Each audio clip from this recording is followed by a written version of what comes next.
Hey you guys, today we're looking at a data battle that does not make me sad with how insane it is. Marluxia. Yes, I'm looking at you, Dark Riku, Syx, Xion, Jesus, why are there so many of these that are so chaotic? Anyways, this fight compared to the other battles is relatively simple. Marluxia cycles through a number of attacks which are pretty telegraphed. Usually the last attack will either break or go through your guard, so be ready to dodge and follow up with the opening. As always with these data battles, there are some nods to previous movesets and attacks from the previous games. And rather than say that this attack comes from this game or this game, I'll just have it appear up on screen. Let's look at the first phase. While Marluxia does have a set cycle of attacks, it is hard to find a rhyme or reason to the whole cycle. So I'll just be going over the attacks that show up in the first phase rather than point out the succession of attacks. Like I said before, these are pretty telegraphed. The first attack Marluxia can do is a teleporting combo attack.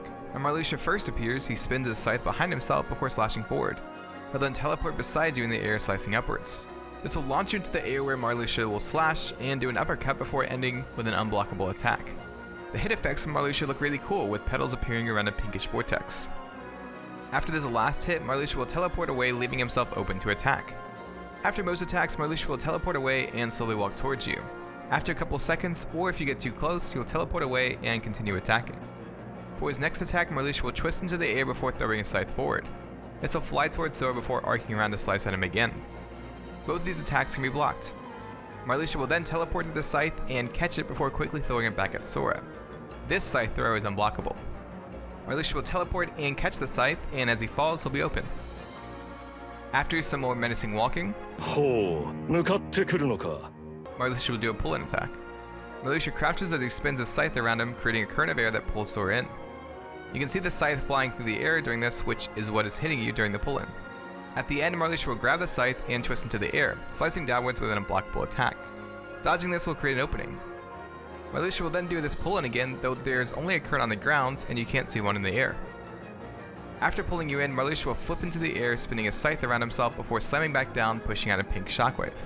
This has some similarities to his slam attack from his Keyblade Graveyard fight actually. While there is not a dark pool on the ground like in the Keyblade Graveyard, the lights in the shockwave are the same as the lights seen on the edges of the arena. During the shockwave attack, you can actually be hit by a spinning scythe while he is in the air. This slams you back down to the ground actually. After this attack, Marluxia will have armor for a bit, stopping you from staggering him. A cast of fire will instantly dispel this armor and create an opening. In this phase, Marluxia can also summon these pods that circle around you and shoot energy blasts every so often. These are from his final form fight in Chain of Memories. It looks like the most he can summon around you is 2 sets of pods. Having counter impact makes quick work of these, and after getting rid of them all, Marluxia will appear in the center of the arena, open for an attack. I'm not sure if it is connected, but when these pods are summoned, Marluxia will sometimes do a different kind of combo. Instead of the usual slash and then uppercut, Marluxia does 2 quick slashes before doing an upper slash and ending with an unblockable attack. He then follows this up with another upper slash before another 2 hits and ending with another unblockable attack.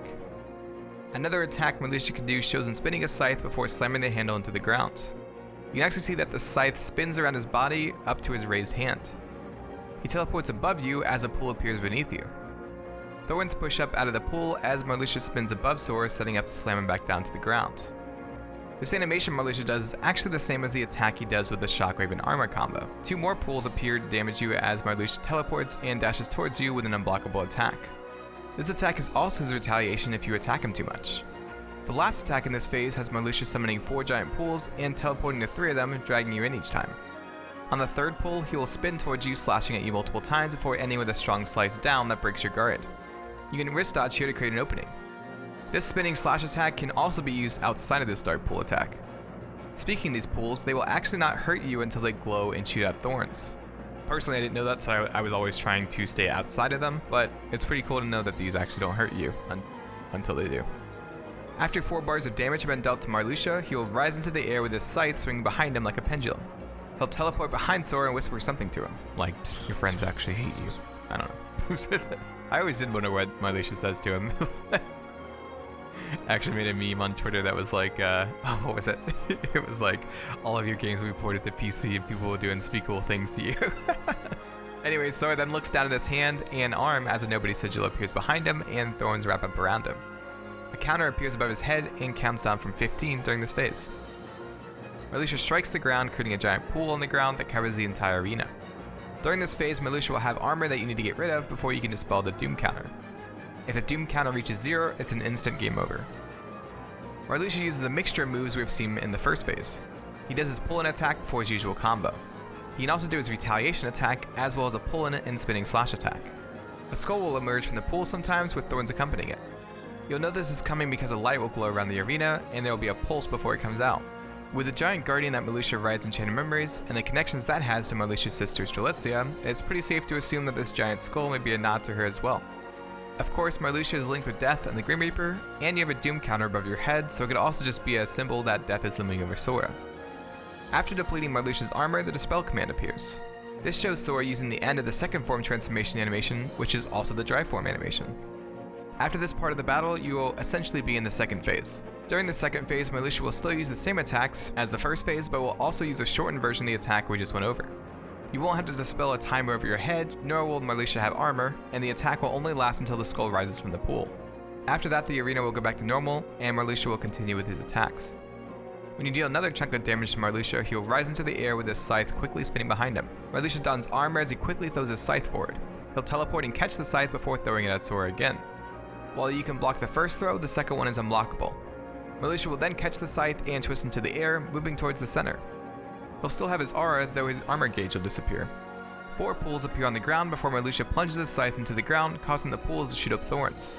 A giant pool covers the whole ground, and 7 beams of light appear in a circle around Marluxia. This big attack signals the final phase of this fight.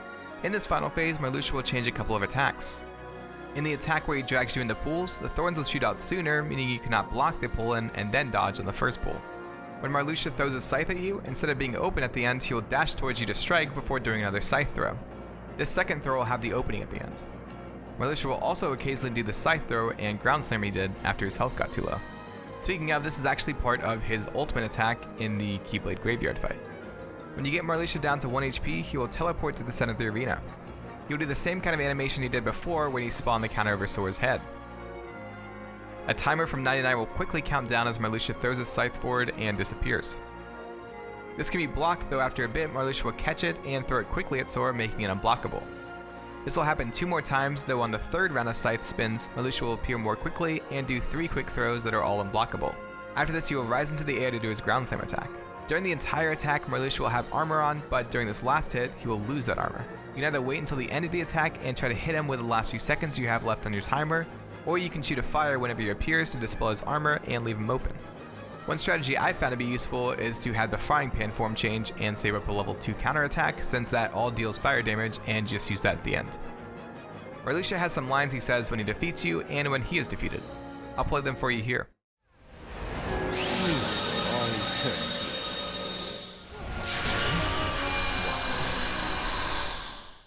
And I think that is all I have for you guys today. I have always loved Marluxia's movesets and fights, and his data battle in Cage 3 did not disappoint. There's something very graceful about him, and the possible nod to Strelitzia in this fight has me intrigued. Also, do you see what I did there? Because he's called the graceful assassin. As always, I'd like to put a little disclaimer that I probably missed something, so if I did, let me know down below. Anyways, thank you to my patrons who support me. Their names will be on screen right now. If you want to see my breakdowns early, or schedule the breakdowns I want to do for each month, head over to my Patreon.